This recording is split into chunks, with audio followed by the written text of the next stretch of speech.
Got out the shower and got finally after what feels like years and years, actually had like a contract for a job. 2011 I came back to England. 2011 I came back to England, and it's just been a fucking mission to get work of any sort, and I actually have a contract for the first time, well, we now 2017, to go with. And it's a really double-edged sword, this, because I've been trying to get something like this for a long time, just for that sense of security, which obviously it gives me, but it actually puts, I'm just shocked at how depressed I feel about it, actually, because it puts in black and white the pissy earnings I get for what, if you take it the wrong way, is a fucking stressful job. I don't, luckily, but years ago I would have taken this job would have taken a lot of it home with me. Certainly don't do that anymore, but this isn't even living wage, is it really? In my head, sort of, schools, mainstream school, everybody I talk to says it's a fantastic school. Everybody goes, oh, Elm Grove, that's a good school, so that's good. But that doesn't change the pay scale, does it? And I think I earn more than this when I had my first job after university. That had a contract and I had a car. This, just when you see it in black and white, it's just, I knew every month I was taking home just enough to pay for this rent, basically, for this flat, and food and bills. Winter was tough. We only just managed to cover the winter bills, and barely 10 grand a year. Jesus, it's just. It's fucking depressing, actually, to look at. So it's really weird to get a contract, because I've been just trying to get that for that security for ages, and now I've got it. It's quite good to see it in black and white on paper, rather than me just sort of going, oh, it's that, but then it's kind of trying to forget it as quick as possible. In black and white, how much I actually earn, and it's fucking depressing, which is probably another reason why I don't think about it too much. Just smile, get on with my life and job. But it's very motivational for other things. I'm knackered after. I've done respite care as well after work today, over in Hove. And I feel like I do about 4 fucking jobs at the minute. This is obviously the main one, but so thank God I got extra bits and bobs for a bit of extra income. But it doesn't go on anything. It goes on extra fruit, really. Yeah, it's really depressing state of. What annoys me the most is how hard this job is, and how hard they find it to fill people for this job, and then fill this role. So it should be paid correctly. Do you know what I mean? And if you look at the pay, it's just fucking diabolical. So yes, I am going to make sure I apply for that university job. That the deadline is tonight, so that's motivated me to do that. And then there's another job I've got to apply for on. The deadline is next Monday, so I'll be doing that on Saturday. So it's motivation for that, but it's just, it's criminal. That's what it is. At the back of it just feels criminal. You shouldn't be paid this pathetic wage, really.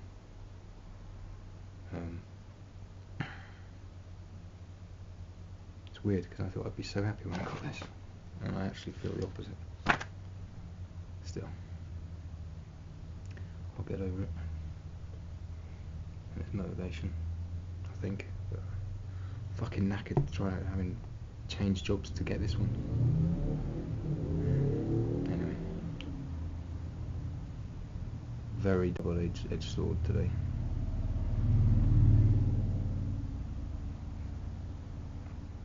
think what I find most exciting about it is it's just that, you know, the kids I work with are in such need, and they're at the bottom of the pecking order basically, and they just don't get the support that they deserve. And it's just, and in terms of the wage, it's just a reflection of how fucking poor this country actually is. The rich-poor divide here is massive. It's grown so much in my lifetime. From when I first sort of started work to now, it's so big. The difference from sort of a basic wage to people just on ridiculous amounts of money, and there's no middle ground. Very weird state to be in right now.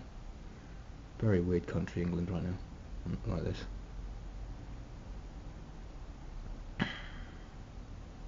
Just locked my bike up end of the week, and I've got this young adult Q&A with some authors, young adult fiction Q&A with some authors at this theatre, a university theatre basically.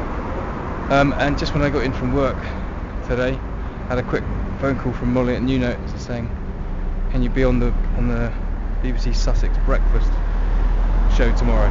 So naturally I said yes, and that's what's happening tomorrow at 8:30, on air 8:40, so looking forward to that, and just looking forward to wind down. It's been a really tough week at work, and I could just do with some chilling and totally different stuff basically to think about, and I'm sure this little Q&A / lecture talk is going to do that, and certainly the weekend is got lots of stuff going on, concert and all sorts of stuff going on, so just looking forward to getting the weekend started. The latest news. Mesdames et messieurs, you have to stay back, please. With the best travel and weather updates. I should cry when they come out, I should cry when they go in. Back Monday morning from 6 on BBC Sussex. Yeah, Neil is here on Monday morning. It is now 16 minutes to 9. I'm going to talk about a unique group of musicians now called the New Note Orchestra. Now, if you've heard of them before, it may well have been because they were winners at our BBC Sussex Community Heroes Awards, which we held towards the end of last year. Essentially, it's an innovative project based in Brighton, thought to be the first recovery orchestra in the world, with a mission to help people stay sober from drink and drugs. They've got a gig tomorrow as part of the Brighton Festival Fringe. In the studio, Dan Blomfield will speak to him live in just a moment, but first, here's a bit of his story from the orchestra's website. New Note Orchestra has helped me reconnect with something I've lost, and it's empowered me to have a bit of confidence about not just what I play, but what I do in life outside as well. What got me into recovery in the end was alcohol and the unhealthy relationship I had with alcohol. Music's always been part of me, but all the alcohol just numbed any inspiration, and it left a big hole, a big hole. When you arrive at New Note Orchestra and you're in a group of people who understand where you've come from and what you're trying to do, but we all have that common thread, that common experience that we've gone through something that's really, really scary and very lonely, and through connecting through music that empowers us. And I find it such an outlet for just how I can feel on that day. I can, arrive having had a really bad day, and it totally changed my mood in seconds sometimes. It just feels good and it feels right. It's empowering. There you are, and Dan is with me now. Good morning to you.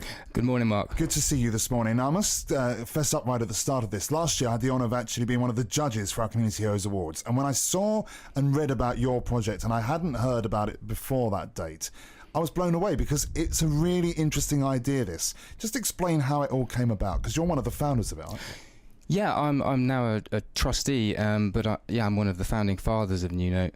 And, I first came to New Note to try and regain my own confidence, and to maybe possibly play guitar again. And I was very lucky to find that confidence, and soon after we played our first music performance, and since then I played bass, and tomorrow I'll be playing the piano. And the way we do it is we just bring people in recovery and have a very welcoming, open space where people just feel comfortable. And if you want to pick up a guitar and you want to pick up play the piano, play any instrument there's drums, there's all sorts of stuff you can play.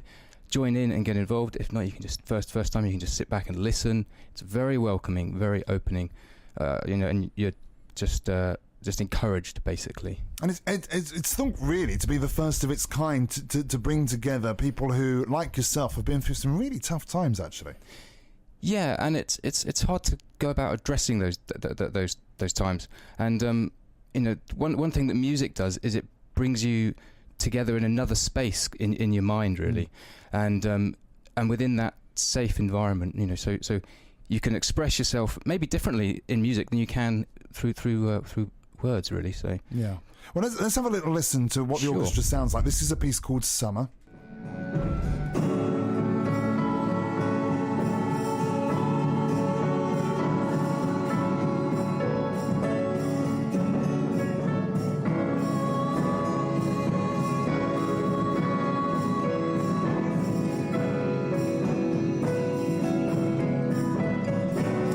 Dan, tell us a bit about what we're hearing here. Yeah, that's a piece that all of us wrote together. So we do a number of different jams, and we try and get a sort of a feel of what we want to be playing, and we slowly but surely, sort of over a couple of weeks, pick up a kind of feel and a vibe and where we want it to go, and then we work out exactly the orchestration of it, how the dynamic of it is, and every 3 months we put together a concert and perform what we've come up with, really. And what's the level of experience like amongst you as a group?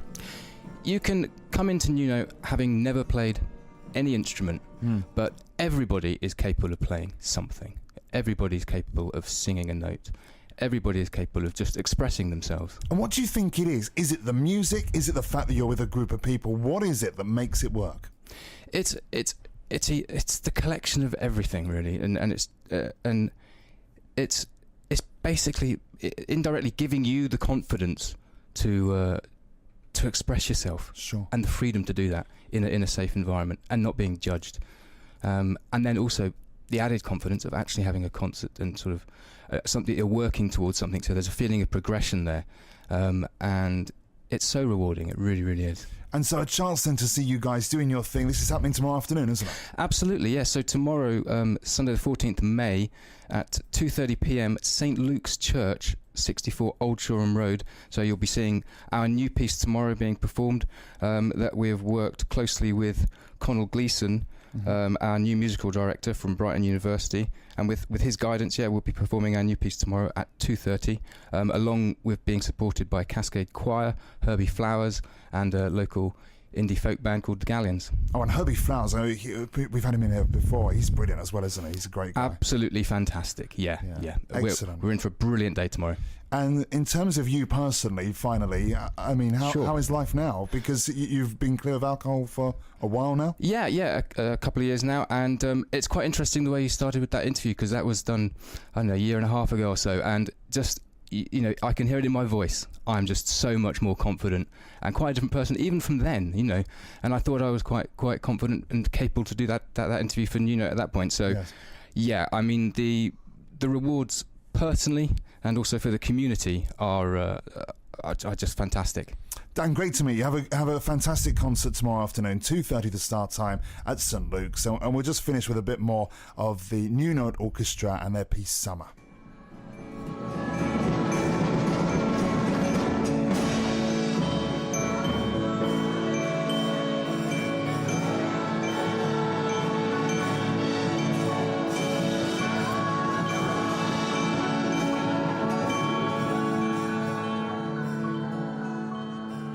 So there you are, New Note Orchestra, and as I say, I remember when I was judging the awards last year, and it literally, I mean, we say this every year with our Community Heroes Awards, any of those entrants could be a finalist, could be a winner, but there was something about those guys from New Note and what they do, and it's just something a bit different.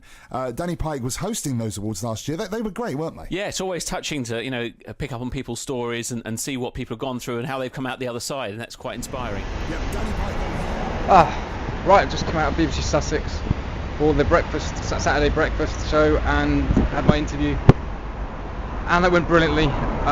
Feelings wise, woke up this morning understandably quite nervous, so I went out for a run around Preston Park for about half an hour. That's all the time I had, and then breakfast, training, again nervous for a little bit, and then the second I started, put on the headset and got in the studio, totally relaxed and cool with it. So all good. I think it went really well. I haven't listened to it yet, obviously. I'm gonna have a coffee, relax, calm down a bit, and really, really interesting, good experience.